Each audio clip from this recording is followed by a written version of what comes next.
Welcome to the Midnight in the Desert edition. Let's try that again. Welcome to the Midnight in the Desert edition of From Day One, the overnight edition. As always, let's grab the mailbag, see what we have there. When we last left off, Richard Dolan and Art Bell were talking about aliens over in what was then the USSR, Soviet Russia, just before going to a commercial break.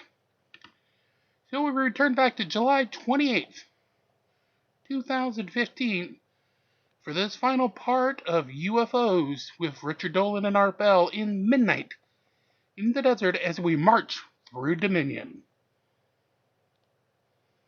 And a few others. So, yeah, I think that it's very likely that they have their own knowledge of this program, and they may share or not share to some degree with the United States. That's a question I don't know the answer to.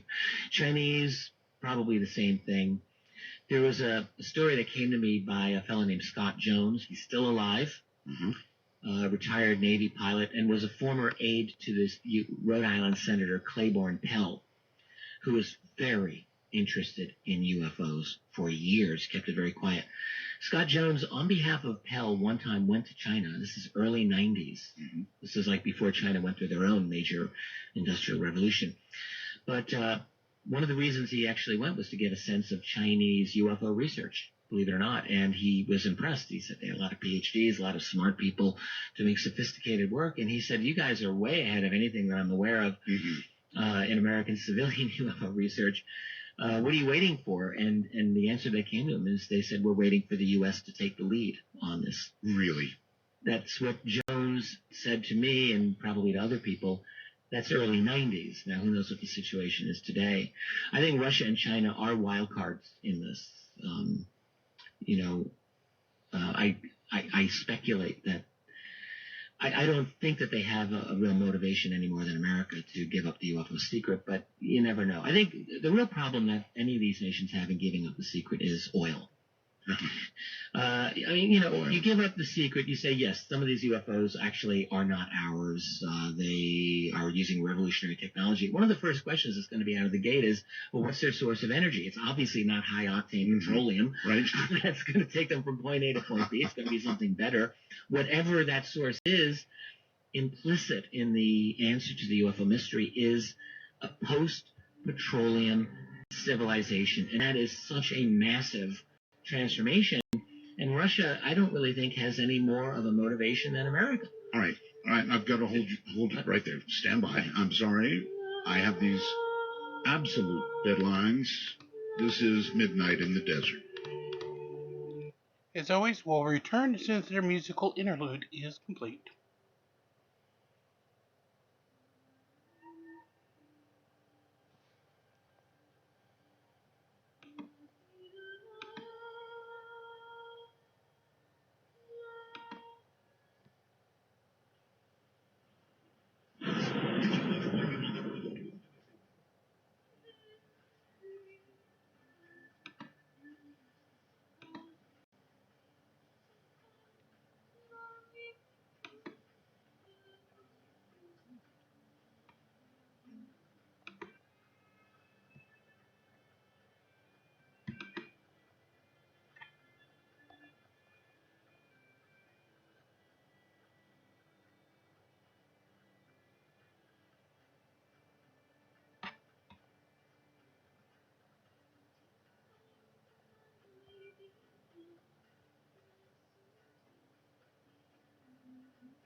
Are best handled by those that understand how to move in the darkness, like Art Bell. To call the show, please dial 1-952-CALL-ART. That's 1-952-225-5278. Sometimes you want to hear the rest of the story. Sometimes you want to hear the rest of the song. Hi, everybody. I am Art Bell. My guest is Richard Dolan, and in this last hour, I would like to open the lines. Now, this will take a slight bit of explanation as we are new. As you well know, we're very new. So to ask a question, to call us, number one, I would suggest at your first opportunity that you put Skype on your telephone. Got a smartphone? Apple, Android, whatever, put Skype on your phone, and then kind of try to call us. And by that I mean put in, if you're in North America, Canada, MITD 51. That's the way to get us on Skype, MITD 51. And then it'll be on your list of people you call, and you can punch it up at any time. If you're outside of North America, too simple, you put in MITD 55. MITD 55. Beyond that, we have a public line. So if you have a question for Richard, here is the number. Area code 952-225-5278. Once again, 952-225-5278. Richard, we will go to the phones in a moment. I want to find out, though, if you want to finish a thought or get another one out before we do. Oh gosh, I don't know. I've really enjoyed my my time here with you, Art. We've had a lot of different things that we've been talking about. I guess if I were to finalize any of my thoughts on the subject before we hit the phones, I would just say I think the UFO subject really does constitute the greatest mystery of our time. I've been saying this for a while lately. I really believe it's true, and I say it because I think it has. It affects every facet of human civilization that really matters in our politics, our science, who we are existentially. That is, what are human beings vis-a-vis any other beings that are here looking at us. The nature of space-time reality itself. I mean, there's just so many leading edge issues that this subject of UFOs touches upon. And the fact that it gets really no love from the establishment media tells me that there's something very, very significant going on. You've got this very important topic, and it is absolutely verboten to this day to get a serious hearing on the mainstream. I mean, there's some cable stations, History Channel, Sci-Fi, that'll do a UFO documentary, but really nothing for the establishment, what I like to call the official reality, the major networks, things like that. They will not touch it. It is not part of that reality. All right. And that's a problem. All right, let's do it. Baton Rouge, Louisiana, you're on the air. Hello. Hello. Can you hear me? Yes, I hear you. Who is this? Who were you expecting? This is Art Bell. Richard Dolan is my guest, right? Oh, hey, Art. This is Scotty. Scotty, go ahead.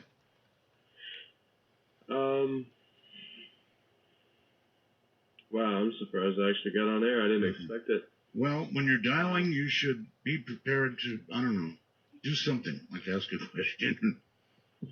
You know what happens to people? They freeze. They actually get through. Yeah, I do too. They're not ready, and they freeze. Richard Dolan, you related to James Dolan?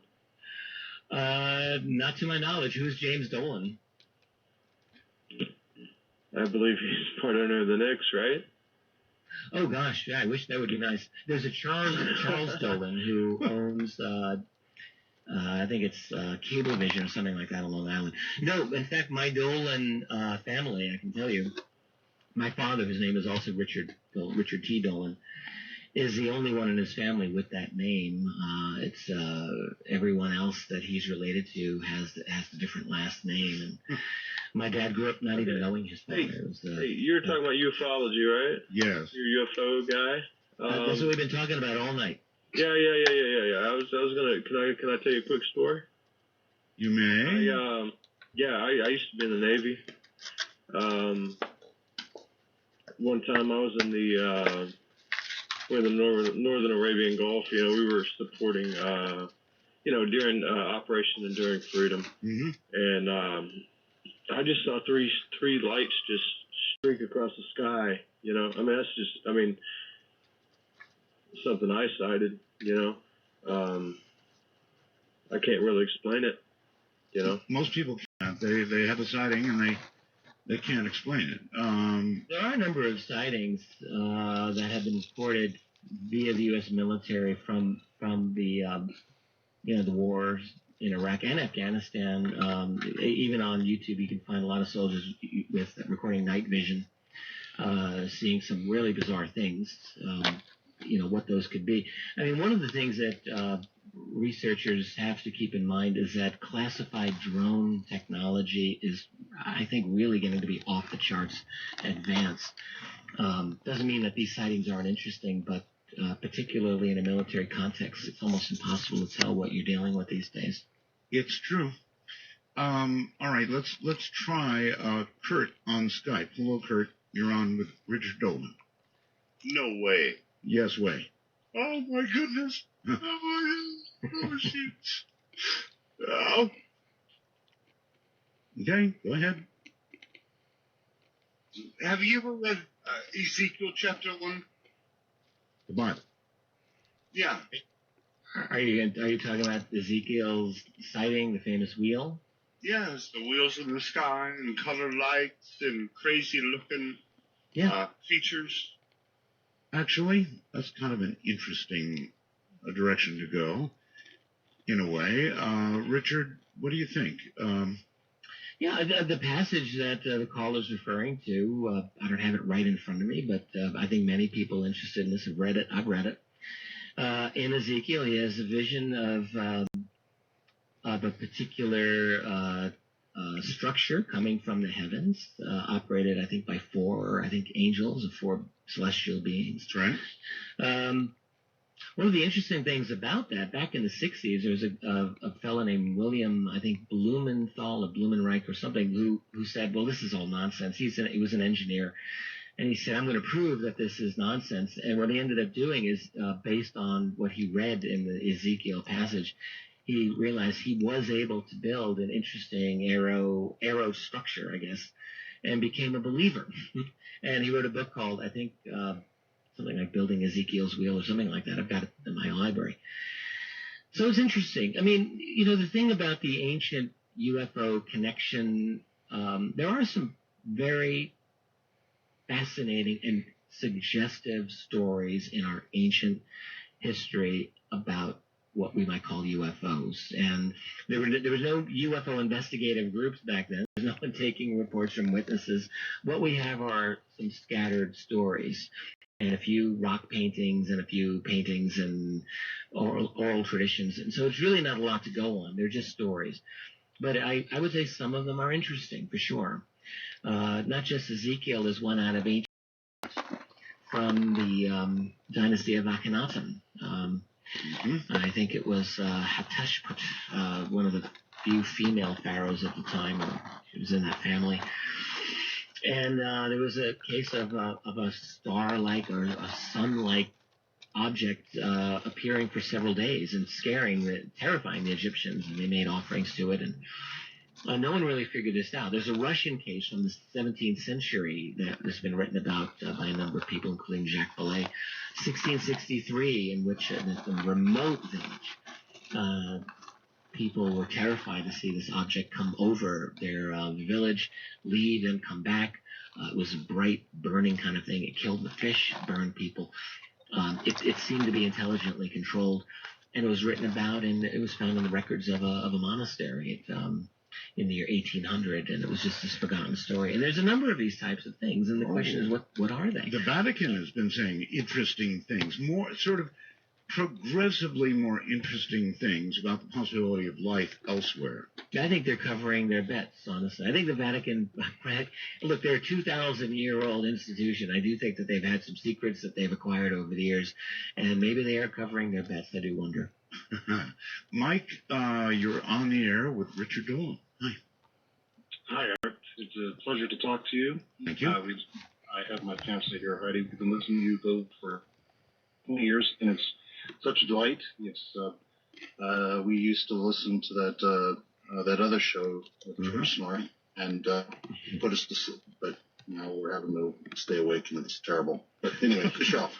Nevertheless, our question is with regards to Bob Lazar. Yes. And he has a pretty amazing story for what it sounds like. But when we have Stan Freeman, who calls him a fraud, I was wondering what both you, Art, and I know you've interviewed Bob in the past, and Mr. Dolan, what do you think about Bob Lazar and his story and his credibility? Yeah, we actually just covered that, to be honest with you, and I think his story has a very great deal of credibility with me because I've interviewed him a number of times. The story never changes. And so we did just cover that. You must have missed it. Yeah, and I essentially had the same opinion. Okay. I wrote about Bob Lazar at some length in Volume 2 of UFOs and the National Security State, and I really sweated that one out, by the way. Put about 10 pages into Bob Lazar's story, and I think he's not lying. I think he's telling the truth as he understands it. That does not mean that everything he told is exactly scientifically correct. It is entirely possible. We didn't get into this art. I think it's possible that Bob Lazar was intentionally given some information that may not have been true. I do think it's possible he may have been psychologically profiled as someone who might be inclined to talk. This is only my own speculation. Because I think that actually the mechanism that he describes of the propulsion, which he talks about in element 115, jokingly referred to by physicists as unobtainium because it's so impossible to get, whereas you have alternate ideas about flying discs that have it relying on things like zero-point energy, a totally different type of mechanism. My guess is that if it was zero-point energy, this is a story that came out in 1988, by the way, out of Lockheed's Helendale facility by a guy named Brad Sorens. And if that's the case, then if you have a guy like Lazar saying, well, it's element 115, any competitor trying to build their own flying saucer would think, oh, man, forget it. How do we get element 115? Let's just give up. Yeah. In other words, Lazar's story could actually be, without him even realizing, a form of disinformation designed against competitors. Right. Just a thought. He saw what he saw, heard what he heard. In Ohio, you're on the air. It's midnight. Hi. Yeah, hi, Art. This is Jerry from Ohio. Hi, Jerry. Hi. I got a question for Richard. Okay. Turn off your device, please. It'll confuse you mightily and me a little. Okay. Okay, excellent. Go ahead. Yeah, I just wondered if he's familiar with Sitchin, and I'm kind of curious about us going into Iraq the last time, and the museum there being raided, and I would believe a lot of Sumerian text missing. How does he feel about how this relates to the UFO and possibly what's really going on? Mm-hmm. Okay. Yeah, Zechariah Sitchin recently died a couple of years ago. For anyone who doesn't know, was best known as someone who was able to read ancient Sumerian cuneiform texts, which is not, something that everyone can read, and did, I guess, what we can call like a literal interpretation of the stories that he read. He didn't interpret them as myth; he interpreted them as possibly history. And so this had to do with the race that he talked about, known as the Anunnaki, which arrived almost 500,000 years ago, and on and on. I'm of mixed feelings about Sitchin, and in fact, I do think that there had been some very strong critiques of his work. In particular, there is a cylinder seal he talked a lot about, known as VA-243, in which Sitchin said this has a sun-like image with lots of planets, and in fact many more planets than the Sumerians were supposed to have known about. And this is one of his pieces of evidence. It's been alternately interpreted, however, and actually my friend and colleague Michael Heisers talked a bit about this, and he said the sun image on that seal is actually not the Sumerian symbol for the sun. It was only a star, as are the surrounding circles. I don't think it is what Sitchin interpreted. In other words, at least there's a real good reason. Mm-hmm. There are claims that the U.S. went into Iraq for esoteric reasons having to do with these ancient mysteries. I think the U.S. went into Iraq for a lot of reasons. Certainly theft is the biggest one, but theft over some of the ancient things in the Baghdad Museum. Well, that museum was systematically plundered during the first week of the U.S. occupation, and no one stopped it. This was a huge news story at the time. I don't know if people remember this. And the people running the museum were pleading with the world and pleading with the Americans who had like a tank and a detachment like 2 blocks over during the whole raiding of that museum. And no one did a thing. They allowed that museum to be picked clean by people who knew exactly what they were doing. So, in fact, there's a lot of reasons you might steal out of the Baghdad Museum, not simply esoteric secrets, but maybe there's something to it. Okay, a lot of people. James, you're on the air. Art Bell, Yes. the master, you are back on the radio. It's so good to hear your voice again. Thank you. Thank you. Richard, you are also one of the best. Thank you for everything that you've done. We've tried to learn a lot from you guys. It's just great to be able to talk Thanks to you. very much. Thank you. Hey, I jumped in a little late. I'm not sure if you guys touched on MJ12, but I just wanted to hear your thoughts on whether you figured that was legitimate or not. Actually, a good one. No, we haven't. Yeah, it's a great question. That's another of the minefields, one of the the dangerous mines in the UFO field. Sure. My take on MJ12, and again, for anyone who doesn't know, these are documents that were leaked or intentionally leaked back in 1980s. That were purportedly a briefing to President-elect Dwight Eisenhower on the alien extraterrestrial situation. And then, let's just add that during the 1990s, a large number of documents that are collectively known as the Majestic documents also came out. And Ryan and Bob Wood primarily have done a great amount of research on those. My take on the MJ12 documents is that they are probably a form of disinformation, but saying that is not the same as saying that they're lies. The disinformation can't work if it's all lies. It has to be credible, it has to be believable. So there's got to be things in there that are legitimate. My take on MJ12 is that it was part of a way to disable the threat that the UFO community was posing at that moment. You had the Freedom of Information Act of the 1970s, which was really a threat. You also had crash retrieval stories coming out in the late 70s, not just Roswell, by the way, but others. And I think this was a 1-2 punch that actually was a threat. So now enter the MJ12 documents in the 1980s, which we're still arguing about to this day, 30 years later. I think it is entirely possible that these were either derived from real and existing documents, modified in ways to make them not believable, or maybe just created out of whole cloth. But bottom line, the Majestic documents that follow, I'm not as inclined to dismiss. I think some of those are probably legit. All right, hold tight. We'll be right back. So, bottom line, disinformation. This is Midnight in the Desert. I'm Martha. Again, we return once their musical bumper is concluded.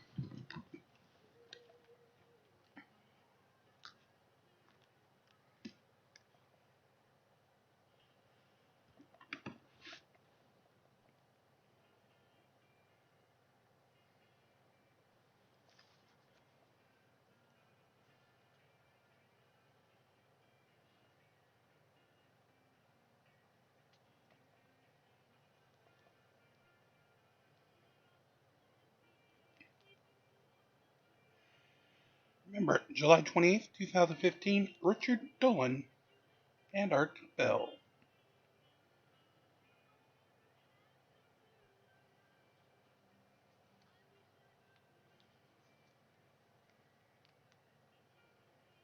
So we return to the great American Southwest. Open lines for the guest are in progress. Desert. Exclusively on the Dark Matter Digital Network with Art Bell. Invite you to call now. 1-952. Call Art. That's 1-952-225-5278. Those are that's the public number, actually. We've also got, of course, Skype access for you. North America, get us at MITD 51, MITD 51. The rest of the world, MITD 55, MITD 55. Ring us up, and we'll be happy to talk to you. Richard Dolan, obviously a brilliant guy in the world of ufology, talking about exactly that. Richard, welcome back. Let's see if we can cover some territory. Thanks. It's really been a lot of fun. I really love doing this show with you. Thank you. You're a good guest. Lexington, Texas, is that right? Hi, this is Mary. Hi, Mary. Hi, Art. How are you doing? Just fine. Good. Well, it's really nice to talk to you and to your guest, Richard. And I have a real quick UFO story to tell you. Okay. On January 7th, about 2 a.m. in the morning, my husband had just gotten home from running the track. He works late. So we began to hear a really loud rumbling noise. And it just continued, and it was uneven. It wasn't smooth like a jet or anything, and it just got louder and louder. It sounded like it was passing right overhead. So we ran outside and looked at the sky, and at first we didn't see anything, but whatever it was sounded massive. And we finally saw lights moving towards the northwest. And there were a couple of white lights that were widely separated, kind of in a vertical line. And my husband, my night vision's not too good, but he said there were some smaller red lights on there. And the noise that it was making was something neither one of us had ever heard before, and he's very interested in aircraft and that sort of thing. Okay, so not a helicopter. No, it was massive, because by the time it got far enough away from us to the northwest, the width of the lights was so large, even from a distance, that it had to be huge.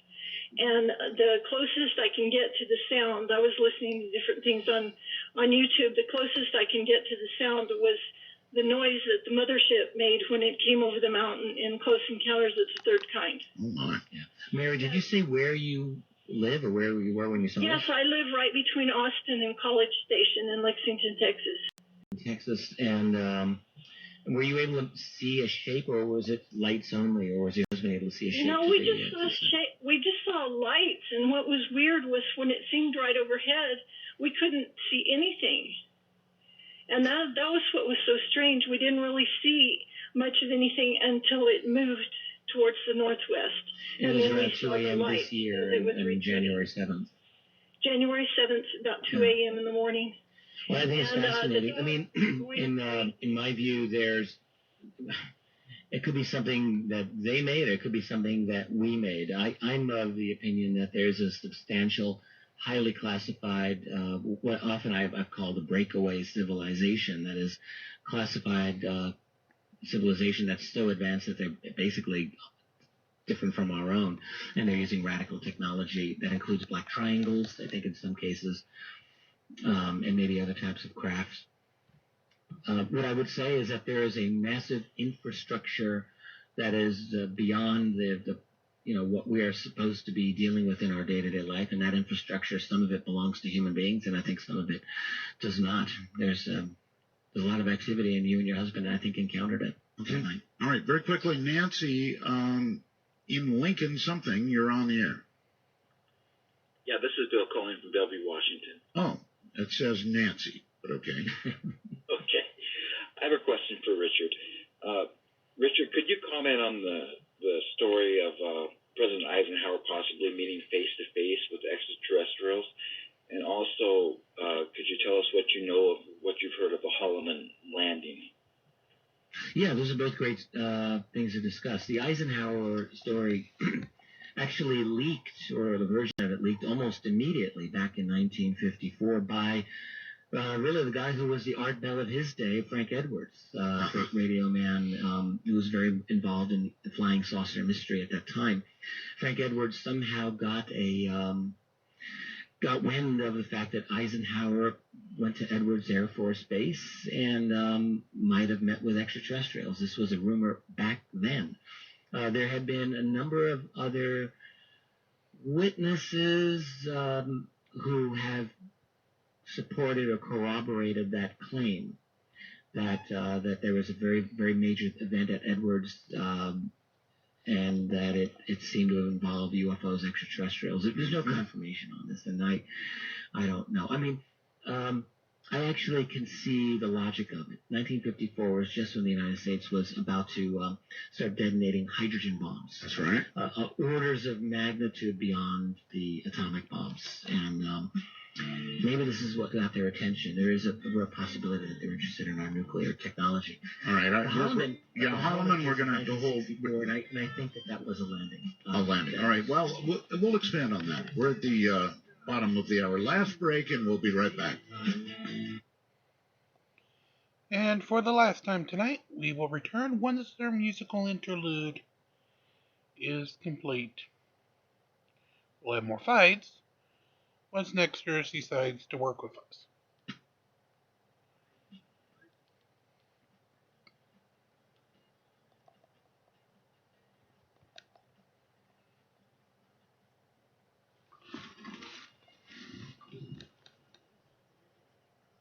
Not a sport you'd usually associate with Japan, golf had its true boom during the 1980s. However, the leisurely sport is seeing a recent decline in interest. So what do you do with the land of many massive golf courses, long abandoned after golfers are no longer in play? Japanese electronics manufacturer Kyocera have a hole-in-one plan to turn these large expanses of open land into solar energy power sources. Nuclear energy has fallen out of favor with the population since the 2011 Fukushima disaster. Turning to solar may give the country an alternative, renewable, and environmentally friendly source of energy. A new Android hack can take over your phone without any interaction from you, and the vast majority of Android devices are vulnerable. Researchers at Zimperium Mobile Labs, where it was discovered by the Vice President of Platform Research and Exploitation, Joshua Drake. He claims that up to 95% of Android devices are vulnerable. To initiate the attack, the hacker sends a maliciously modified video message. They'd have near full access to your device, its storage, its camera, and microphone. It's said that the device may start processing the message without the user opening the message manually. They think the bug was introduced in Android 2.2, but Zimperium has tested it on builds as recent as the latest release, Android 5.1 Lollipop. Devices running a build older than Jelly Bean 4.1 are said to be most vulnerable. However, Google only recently released a fix that can remove and prevent the bug with an over-the-air update. The bad news is it's up to device manufacturers to send out the patch, and that can take a while. If you've got an older phone that hasn't been updated in ages, as in the case of nearly 11% of active Android phones, it's feasible that it won't get a patch at all. At this point, it's not clear if there's anything Android users could do to protect themselves from this exploit. Is the Jade Helm 15 exercise involving hundreds of U.S. Special Operations troops that began this month in the Southeast really an exercise involving the use of artificial intelligence? Analysts say it's possible, and that they believe JADE is an acronym for a Defense Advanced Research Project Agency. DARPA developed artificial intelligence quantum computing technology that is capable of producing holographic battlefield simulations. The technology, they say, is heading up the drill in order to master the human domain and learn to predict human responses.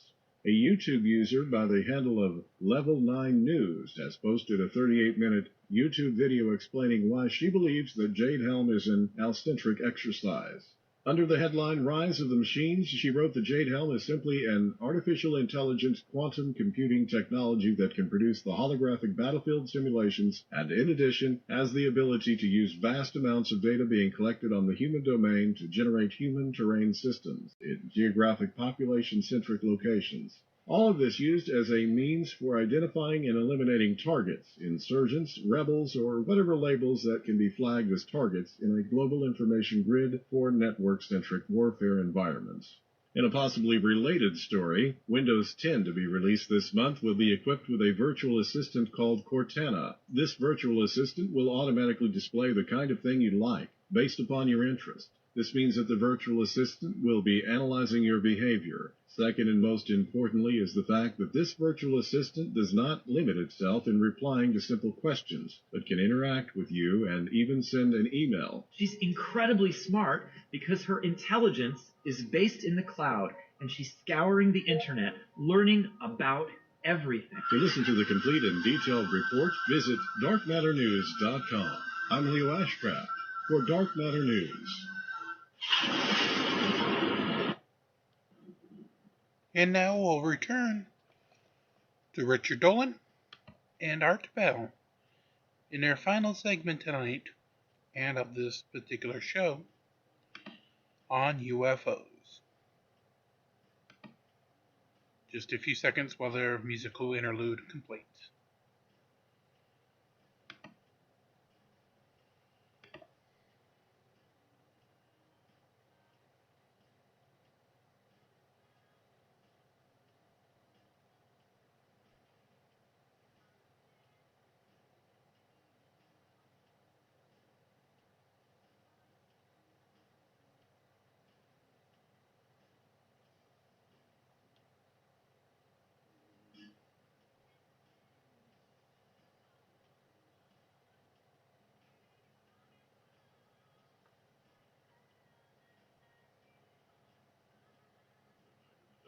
Exclusively on the Dark Matter Digital Network with Art Bell invites you to call now. 1-952. Call Art. That's 1-952-225-5278. Richard Dolan cutting through the BS. Good evening, good morning, good afternoon, whatever the case is. Once again, here's Richard and Holloman. Very quickly, we got to kind of cut over there. Right, we talked about that. Yeah. I think that that actually, I think, did happen. That was a landing that probably occurred in April 1964. And in fact, it would have occurred one day after the very famous sighting of a landed craft by New Mexico policeman Lonnie Zamora, which there's been some speculation that there may have been a connection between those two. But anyway, there's a long-time story, and this was another thing that leaked out right away. It came to researchers known as James and Coral Lorenzen, very prominent back in the 60s, that there was something that happened at Holloman, and it could have been a landing of some sort of craft. This was discussed and even done in a documentary to some extent by Bob Emenegger in a film he did back in the, I guess it was back in the 70s, and Bob's still around to talk about it. But I think that they're very likely could have been an actual landing. And these things sound crazy to someone who's never studied the UFO history, I realize, but actually there are some reasons to credit these stories, I think. Okay. All I can go by is what it says on the phone. North Hollywood, I think. You're on the air. Yes, sir. Hi, Art. Yeah, my name's Ronald, and I'm actually in Los Angeles. I'm in Malibu right now. Okay. You know, Art, so I talked to you on the break, and I said that I had the solution, and I just wanted to get it out there because I think it's important. The solution to how we can secure all of the information about these questions that we've been asking. I know you didn't come back from retirement or vacation just to keep asking the same question over and over again. You got that right. We are questioned out. And I started thinking about that a while ago, and I decided to write a book. And if I can say the name of the book, I'll say it. It's fine. But I wrote it in a book, which is available on Amazon. And shameless plug. All right, what's the name of the book? The Second Coming of the Messiah, about a Pentagon analyst who comes up with a solution to stop the global military-industrial complex and eradicate the monetary system. And the global military-industrial complex is all of the governments that are actually posing as governments that are really corporations. And the word government actually translates into mind control. So the 5-step solution is this. Everybody, step one, is on planet Earth, all human beings, because this is a human problem, especially with what's going on in Fukushima. All human beings, step one, secure their certificate of live birth. That gives us all control over our vessel again. Right. Step two, we all secure the manufacturer statement of origin for our automobiles. That gives us control over our vehicles. They can't tow those away from us anymore. When you buy your car, you just get a certificate of title and you sign away the MSO. Step three, everybody gets the grant deed for their land. Now their land can no longer be taken away. Now on one day, everybody, even military and police, on step four, tear up their national ID card. This gets rid of the global military-industrial complex because there are now no more corporations because they have no more employees. And step five? Employees through step five, burn all of the currency. Burn all of the currency, all right. Eradicate them. Listen, that's my solution. Don't burden yourself with step five. Send it off to me. UPS. I'll give you an address. I'll just jump in real quickly. And I thought the caller, was talking about corporations essentially posing as nations posing as corporations. No, corporations posing as nations. I think that's right. I mean, I think what we're in an era of basically transnational corporate control over our reality, and we kind of touched on that earlier in the program. In terms of solutions, with respect to the caller, there are always people who come in with the solution to all of the world's problems, and I just don't think it's that simple. Never have. He's not the first, and I'm sure he won't be the last to have solved how to fix all of it. Right. Boom, just like that. I just don't think it's going to happen. All right. Amy, you're on the air on Skype. Hi, Art. Amy here in the Midwest. Huge fan since I was a little girl. Thank you. Long story short, can you hear me? Sure. Okay. Long story short, now I'm into neuro research, and I hope to be a guest on your show someday, if not replace Leo. Amy, did you say neuro research? Yes, that is correct. Okay. You might contact me by email. Certainly. Right. Just want to make a quick shout out to Chet, Skinny Lazy on Twitter, as well as all of my followers on Haunted Skeptic.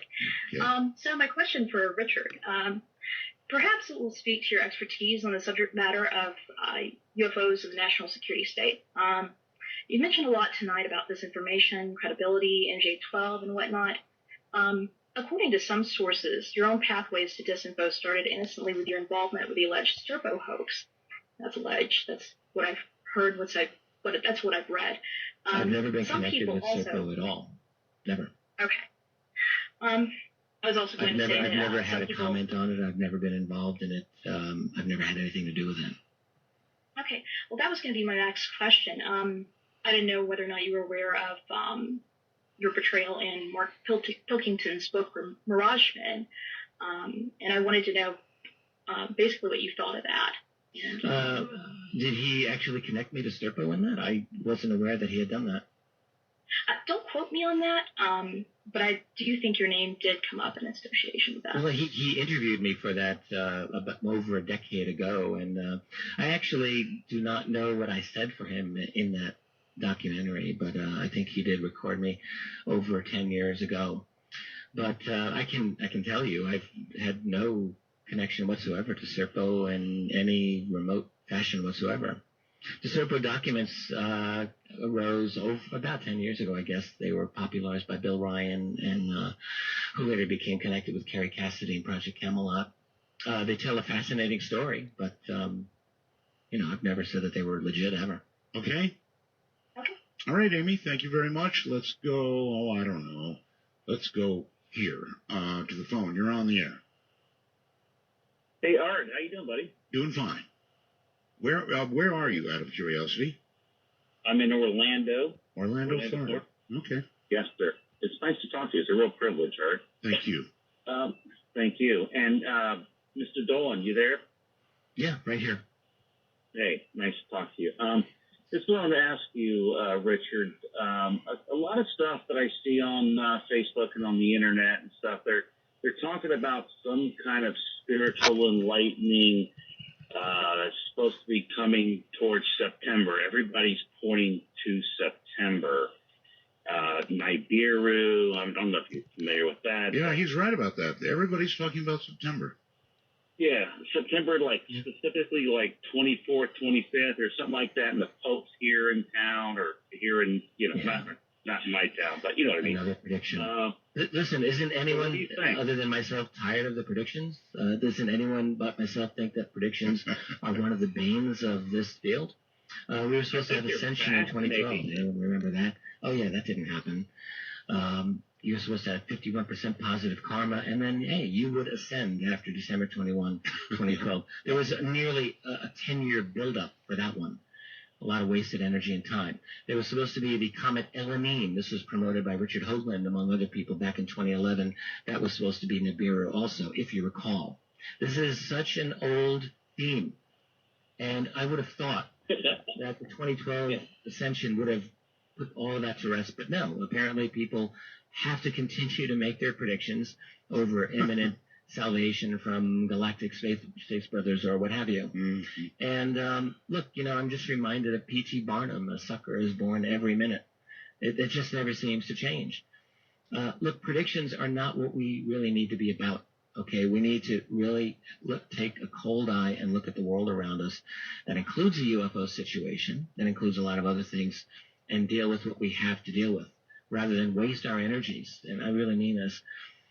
Maybe that's disinformation, right? In other words, when you've got something really important going on and people are continually being led down these fantasy paths that end up giving us nothing. They give us nothing at all. So of course, one of these days, Richard, maybe they'll be right. And, there'll be nobody around to say, I told you so. Well, if they're ever right, then we can all put our heads between our knees and kiss our butts goodbye. That's right. And it won't matter. But, no, the predictions, this is just a little pet peeve of mine. I mean, I'm at the point where I used to laugh. I still laugh at them, but I think that they're actually a problem in this field. Well, they are. Jordan, you're on the air on Skype. Hi. Hey, Art. Yes. I just have two comments, and then I'll take the answer off the air. My first comment is regarding the Philadelphia experiment, and I wanted to see if he had any knowledge of maybe hyperspace was actually figured out there, and maybe that was another reason why we were visited by UFOs. And my second question was the WikiLeaks about the UFOs in Antarctica. And I'll take my question off the air. All right. Cool. I'll deal with the second one first. WikiLeaks connection to Antarctica UFOs. I have to admit, I have not heard that. I would like to learn about that. That's something that is actually tangible that I can research to see whether or not that's true. This is the first time I'm hearing about it, and for that reason, I'm a little dubious about the validity of it. But I will just say I'll look into it. Relating to the Philadelphia experiment, I mean, this is... I never know what to make of some of these stories where there's just so much lore associated. I know the origin of the story, and it's very tough to know one way or another how true it is. Mm-hmm. I'm always most comfortable trying to deal with what I think is verifiable fact, that is government archived information, not disputed, not leaked, not anything like that. The Philadelphia experiment is one of these stories where it's legend. I don't know if it's true or not. The same with the story that's connected to it, the Montauk Project story. I don't know if these have any truth or not to them. You've got people talking an interesting game, and that's about it. Nothing to support it. Okay. So don't really know. Okay, Williamsport somewhere on the phone. You're on the air. Okay. Hello. Hi. Art. Yes. My name is Ted, also known as Bomar. Richard, can I ask you a question about orange orbs? Yeah, please. Cool. Back in '69, July 2nd, I was hiking on a mountain. I didn't get into the Farragut, Idaho jamboree, and I was just goofing around on the mountains one evening. Orange orb came down, enveloped me. I woke up about 2 hours later. Since then, I haven't been able to read. But if I put a book under my pillow, I know everything that's in the book. My IQ's been measured about 190. I've spent 13 years in college. I'm a high-energy nuclear engineer, theoretical mathematician, just a goof-off. Have you heard about this happening to other people? Well, all right, you had me at Orange Orb, and then you lost me at 190. So let me just Google. No, it's my IQ. It's just I know that's what you said it is. We got that, but I actually had an IQ of 190. You'd probably be one of the top 10 most intelligent people in the entire world. And I mean, if that's the case, then good for you. As far as the orb goes, there are a lot of Orange Orb stories. I've gotten them from individuals that I know very well and that I know are truthful with me. Now, I think the Orange Orb phenomenon is real. They seem to be intelligent. There's a number of these cases where there seems to be a telepathic kind of connection between the orb and the person, to the extent that someone wakes up at like 2 in the morning and they have an urge to look out their bedroom window and voila, there's an orb out there. There's something going on, and I've heard these stories many times, not just a few times. So I think this is a real thing. In terms of everything that you're saying it did to you or for you, I don't know how to comment on that. I'm not aware of anyone having experience with these things and they suddenly are no longer able to read, or if the orb somehow affects one's intelligence or anything like that. I don't know. That's something that's completely foreign to my research. I love people who say, I don't know, when they don't know. Here in Pahrump, Nevada, I think you're my first caller from Pahrump, Nevada. You're on the air. Yeah. Hello. How you doing? Good to have you back. This is Rob from Pahrump. Hi. How you doing? Fine. Question for Richard. Have you ever heard of a craft looks like a cloud, a black cloud?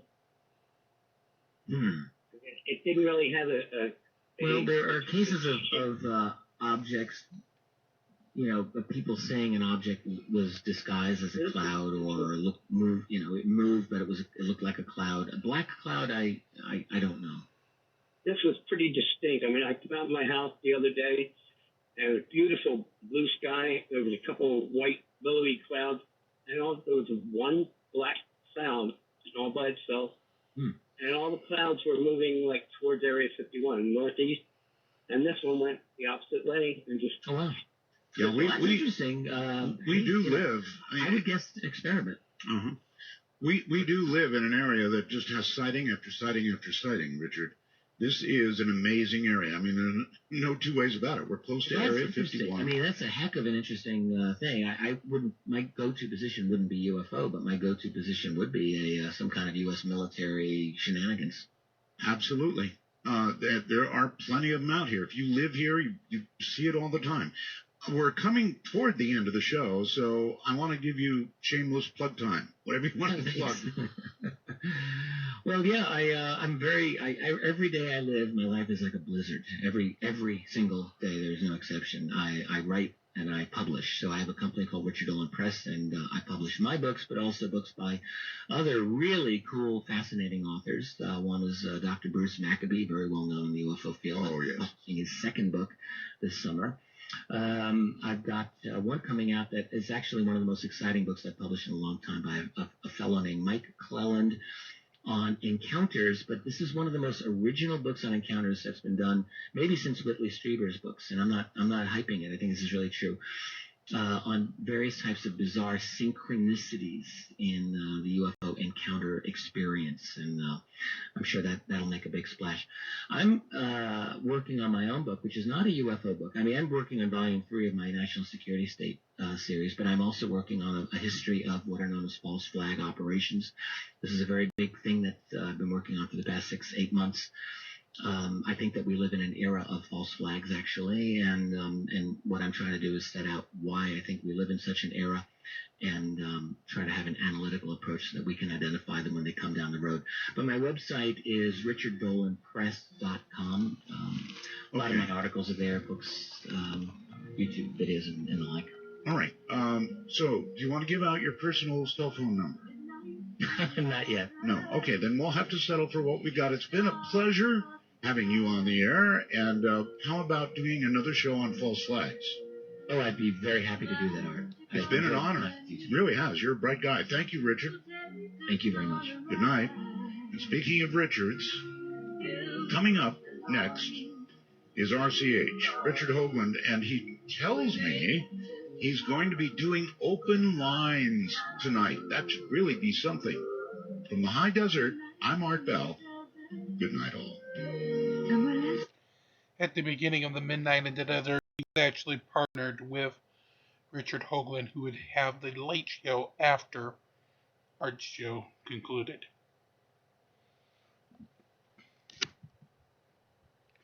Is what Art's referring to there.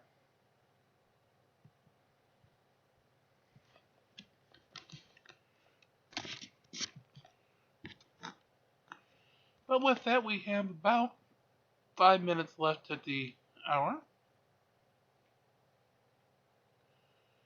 So, we did it 2 nights ago, but we didn't do it last night. Some people actually shot me an email and go, "Where's my Judge Hypercase?" So, since we have time, do not get used to this. This is not a guarantee.